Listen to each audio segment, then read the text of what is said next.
Beginilah momen penggerebekan gudang thrift di Pasar Senen, Jakarta Pusat, pada Senin tanggal 20 Maret tahun 2023 malam.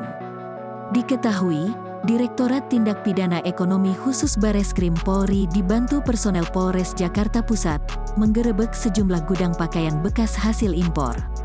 Setidaknya, ada 19 kios yang digerebek dan ratusan bal pakaian bekas impor yang disita aparat gabungan. Atas hal ini, pedagang pakaian bekas impor di Pasar Senen pun mengaku kecewa. Bahkan, pedagang tersebut juga merasa khawatir akan nasib kehidupan keluarganya ke depan. Sebab, ia tidak bisa lagi mendapatkan penghasilan setelah pakaian bekas impor miliknya disita dan bakal dimusnahkan. Hal ini disampaikan oleh salah seorang pedagang yang enggan disebutkan namanya.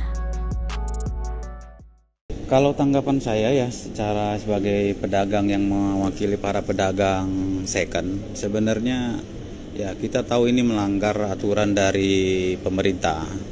Oke, tapi di satu sisi, kalaupun memang ini dilarang, sebenarnya ini kan sudah berlaku berpuluh-puluh tahun, kurang lebih hampir 40 tahun yang lalu. Jadi kalau mau jujur, ini sebenarnya dilarang, kenapa rame-rame baru sekarang? Terus kalau misalkan ini dilarang sekarang, solusi pemerintah untuk kami-kami ini yang bergantung hidup di pakaian second ini apa? Apakah dengan hanya penggerebekan atau razia begini selesai permasalahan? Terus anak istri yang di rumah sana itu harus mau dikasih makan apa? Kan kurang lebih begitu. Jadi pemerintah itu jangan mengambil kebijakan, tapi tidak ada solusi. Jadi yang kita harapkan itu adalah solusi dari pemerintah. Kalau Bapak sebagai pedagang ini merasa jadi korban nggak sih dari adanya penggerbekan ini? Oh ya korban, ini? Jelas kita korban. Kenapa korban? Kita kan ambil barang ini kita bayar, sewa kita bayar, semua kita bayar. Berapa tuh Pak biaya sewanya? Terus tiba-tiba diambil sama pihak yang berwajib, dimusnahkan, dibakar. Ya artinya ya kita korban. Berapa total kerugian Pak kira-kira? Kalau kerugian untuk kita para pedagang sebenarnya ya bukan hanya kerugian yang dari barangnya, tapi artinya kan kita kehilangan mata pencarian. Itu yang paling besar.